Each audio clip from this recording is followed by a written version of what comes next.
So we'll talk about center of mass in physics. Okay, what is a center of mass, right? Because all objects act as if it's a point mass. So if you have a rod like this, then you can basically balance it by putting your finger right there in the middle. You know what I'm saying? So all objects act as if this is a point mass from its own center of mass until the rotational stuff comes in. And then, of course, it's not the same thing, moment of inertia, which I will eventually make a video on that too. But for the time being, without the rotation, it acts exactly like point mass, okay? And our objective is to find that center of mass. So let's have this idea. We have a seesaw. And 3 kids are sitting on the seesaw. Kid number 1, kid number 2, and kid number 3. Good. And then let's say I need a little bit of space on the top. So move that up. Location of this is where x is equal to 0, there, fulcrum, right? So location of this is x1, x2, x3, and they are not necessarily evenly spaced. So x1 means from here to here, x2 means from here to there, and x3 means from here to here. You know what I'm saying? And then mass of these kits, of course, let's say is m1, m2, and m3. Good? Okay, then. These kits will exert a torque. Wow, have you learned what torque is? Oh boy. Okay, torque really is defined this way, R cross F vector, cross product. But this is like in scalar, do you guys at least know what this means? R, F, sine theta, right? Cross product, magnitude. Okay, leverage, length times force. How's that? See, you know that this kid exerts the most amount of torque on this thing, wants to bring it down and rotate it in clockwise direction more than this kid. He's not necessarily the heavier one, but it's because of that distance, leverage, right? Force times the distance. So let's think like that, force times the distance. So the amount of torque that this first kid exerts on that pivot point is m1g times x1. Good. Length force times distance, eh? And then this second kid is m2g x2. And that third kid is m3g x3, right? All 3 kids independently want to rotate the seesaw clockwise. Good. So this is the total torque on the right-hand side. Now these 3 kids are being balanced by one obese kid.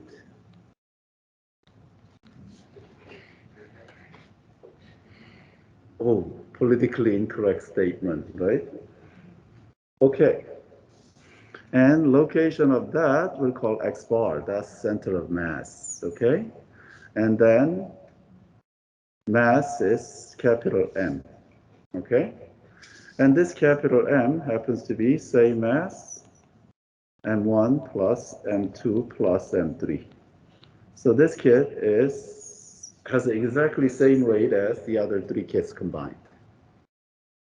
Good. Do you see then on this side, this kid is having M, capital MG, and then X bar is the total amount of torque that this kid exerts, right? And if we have an equilibrium, because this kid can move back and forth a little bit until this seesaw is balanced. You get idea? So at this point is exactly the balancing, the center of mass between this whole system. But we are not finding this point. We are finding the location of that kid. You know what I'm saying? The other way of thinking about it is these 3 kids, whatever that X bar location, let's say somewhere there, can be replaced by this one kid. and then it'll swing exactly at the same amount of torque. That makes sense to you, everybody? Okay, then. So we can see canceling at G from both sides. So X bar is equal to M1 X1 plus M2 X2 plus M3 X3 over capital M. Capital M, remember, is just M1 plus M2 plus M3. And this is a formula that you will find in your physics book. But let's not memorize it. Let's just see where that came from, right? All these, the leverage of the three individual is being replaced by leverage of this one individual. You get it? Or if you want to make it easier to remember, people do this. Mi, xi, I starting from 1 to n. So in case there are more than three, and then you don't want to write all of them. And here, it's just mi, I from 1 to n. You get it? You get it? Natural extension to this, and those of you in physics C probably will see this, so might as well just get it over with here. Very natural extension is density function. I'm going to write it underneath. Let's say the density, what should we call a rho, right? Which is a function of x times dx from 0 to whatever that length is.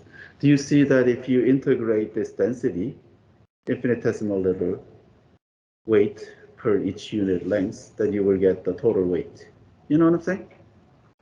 And then here, it will be the same integral, because if you look at this expression, this is just rho, which acts like m, and then you just put x here. And this is your center of mass for any rigid solid. Of course, if it's 3D solid, then you're looking at a triple integral. But chances are in high school physics, you probably won't have to evaluate triple integrals. So let's just say this is an integral, but you remember Riemann sum?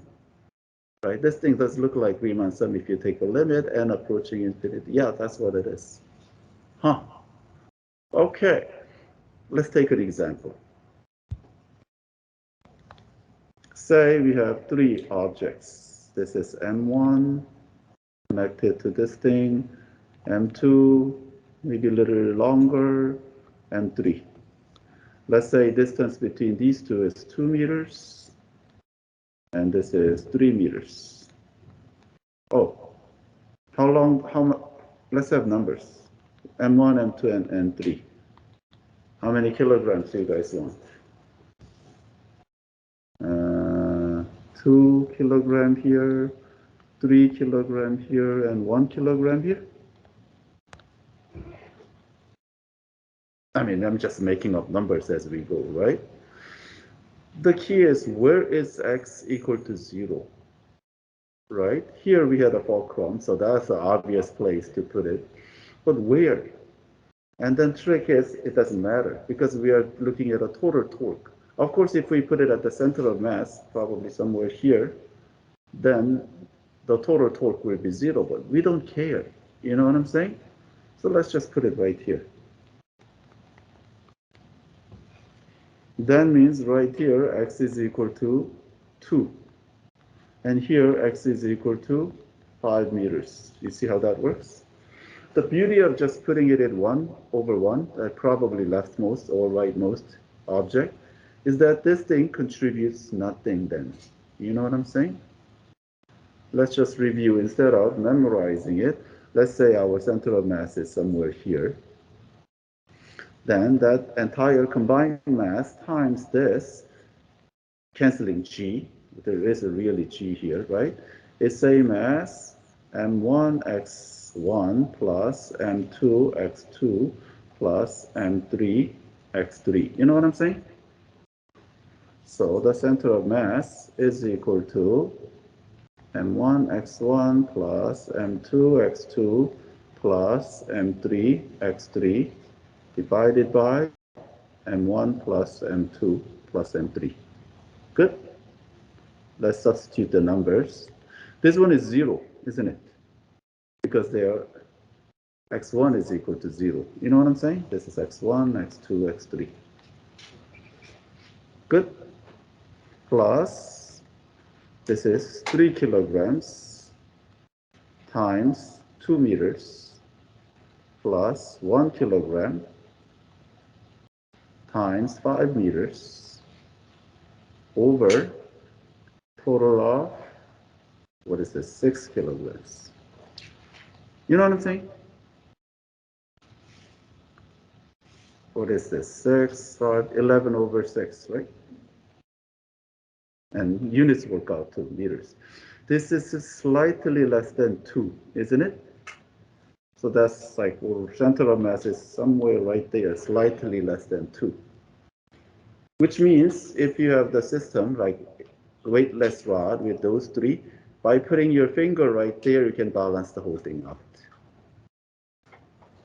You get it? So it's going to, if this is a pivot point right there, then this will rotate, want to rotate as if putting the total combined mass right there and then rotating it from that point. Get it? This is center of mass principle. Question?